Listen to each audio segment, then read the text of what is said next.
নগরকেন্দ্রিক শিক্ষা ব্যবস্থার কারণে শহরের শিক্ষার্থীরা প্রতিযোগিতায় এগিয়ে আছে অনেক। ছবিতে দেখছেন মাধ্যমিক পরীক্ষায় গোল্ডেন জিপিএ ৫ পাওয়া শহরের কিছু ছাত্রছাত্রীর আনন্দে উল্লসিত মুখ। অভিনন্দন তাদের। কিন্তু ক্রমশই পিছিয়ে পড়ছে গ্রামের ছাত্রছাত্রীরা। মেধার অভাব না থাকতেও সুযোগের অভাবে প্রতিযোগিতা থেকে ধীরে ধীরে অনেক দূরে ছিটকে পড়ছে তারা। সেই সব রুরাল ট্যালেন্টদের খুঁজে বের করে প্রতিযোগিতার মূলধারায় ফিরিয়ে আনতে স্পন্দনবির প্রচেষ্টা রুরাল ট্যালেন্ট অ্যাডভান্সমেন্ট প্রকল্প। গত ৫ বছর থেকে এই পাইলট প্রজেক্ট চলছে টাঙ্গাইলের দেলদুয়ার উপজেলায়। ২৬টি স্কুল এই প্রকল্পের অন্তর্ভুক্ত।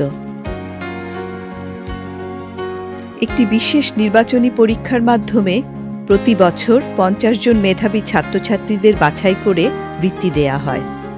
স্পন্দনবির যে মেধাবৃত্তি, সরকারি যে বৃত্তি প্রদান করা হয়, সেই বৃত্তির চেয়েও আমি মনে করি, আজকেও আমি ক্লাসে ছাত্রছাত্রীদের এই কথাগুলো বলছি, যে সরকার যে বৃত্তি দেয় তার চেয়ে কিন্তু এই স্পন্দনবির যে বৃত্তির রেট, এটা কিন্তু অনেক বেশি।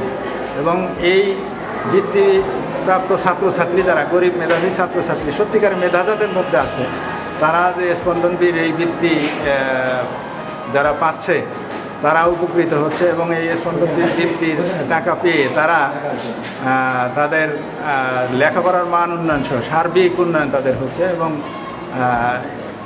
পর্যায়ক্রমে শুধু বিভিন্ন শ্রেণীতে না, এসএসসি পরীক্ষা অর্থাৎ পাবলিক পরীক্ষাতেও এই স্পন্দনবির বৃত্তিপ্রাপ্ত ছাত্রছাত্রীরা ভালো ফলাফল করছে।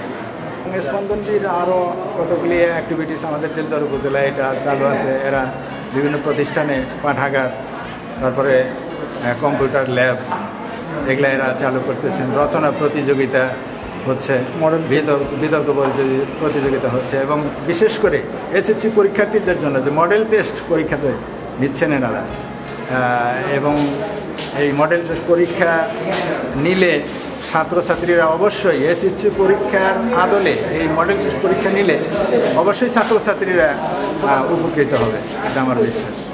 নাম কি তোমার? কোন ক্লাসে পড়ো? ক্লাস 6। স্পন্দনবির বৃত্তি পরীক্ষায় অংশগ্রহণ করবা? নাম কি? কোন ক্লাস? বৃত্তি পরীক্ষায় নাম দিছো? কবে পরীক্ষা? 14 তারিখে। কটার সময়? আচ্ছা, কি নমুনা কোশ্চেন পাইছো? ক্লাসে তোমাদেরকে পড়াচ্ছে সেটা? আমার স্কুল থেকে 4টে মেয়ে বৃত্তি পাইছে স্পন্দনবিতে, ক্লাস 6 থেকে, যা নাকি দেলদুয়ার কোন স্কুল থেকে পায় না। নিশ্চয়ই তাদের মেধা আছে, মেধা থাকার কারণে পাইছে। এরা কিন্তু অত্যন্ত নিহায়ত দরিদ্র মানুষের, প্রায় দরিদ্র মানুষের সন্তান। এত কষ্ট করে অভাব অনটনের মধ্যে অনেক হয়তো দেখা যায় যে ওই রাত্রের ভাত, ওই শুকনো মরিচ ডলে পেঁয়াজ খাস বাংলা যেটা বলে, খায় অনেকে আসছে, অনেকে না খায়ও আসে। আমাদের ভাগ্যটা এত ভালো যে দেলদুয়ার থানায় অন্তর্ভুক্তের মধ্যে আমরা পড়ছি এবং আমাদের আছে। এবং যে ছেলে এবং মেয়েগুলো এই এখানে পরীক্ষা দিয়ে যে রেজাল্ট কইরে এরা যে অর্থটা পাচ্ছে, এটা এদের যে কত উপকার হচ্ছে তা বর্ণনা হতে। এবং এদের দেখা দেখি পরবর্তী ভবিষ্যৎ যারা আছে তারা চেষ্টা করবে এদেরকে অনুসরণ করার জন্য, যাতে আমরাও এই ধরনের একটা সুবিধা ভোগ করতে পারি। মেধাবৃত্তি ছাড়াও সমগ্র উপজেলার শিক্ষা ব্যবস্থার উন্নয়নের জন্য আয়োজন করা হয় বিতর্ক আর রচনা প্রতিযোগিতা।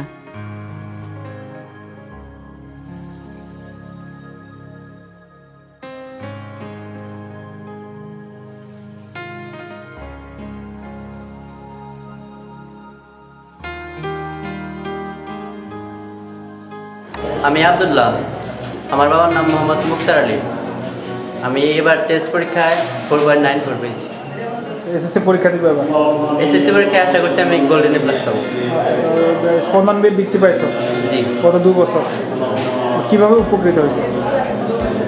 এই টাকা দিয়ে আমি 2-3 জায়গায় প্রাইভেট করতে পারছি, এতে আমার মনে হয় যে আমার রেজাল্ট অনেক ভালো হয়েছে।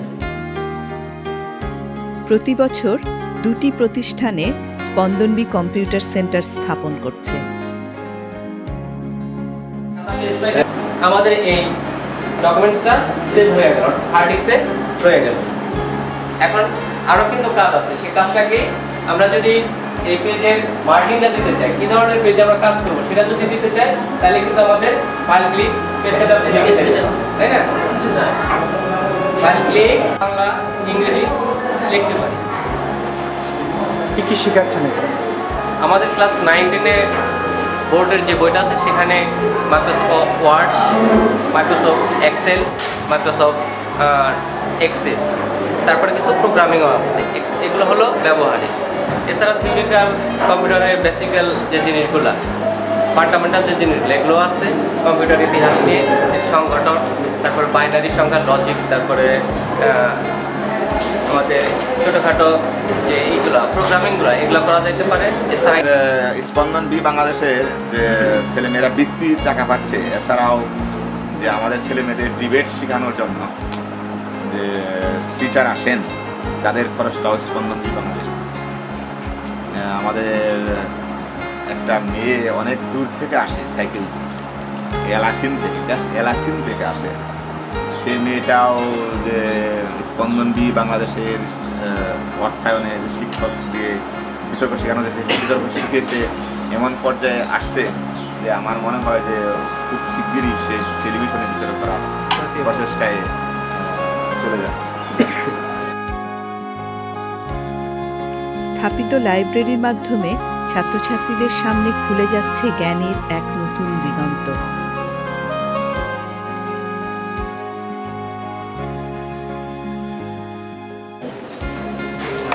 তোমার নাম কি? কোন ক্লাসে পড়ো? 9-এ।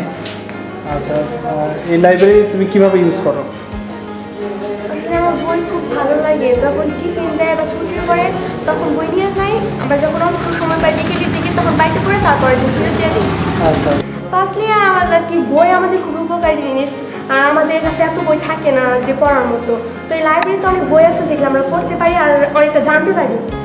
স্পন্দন বিস্পন্দন হলে হৃদয় স্পন্দন, মানে শিরন জাগিয়ে দেওয়া।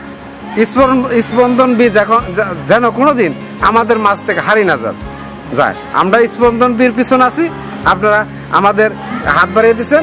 আমরা যেটুকু সাহায্য সহযোগিতা করা দরকার ইনশাল্লাহ আপনারা পাবেন।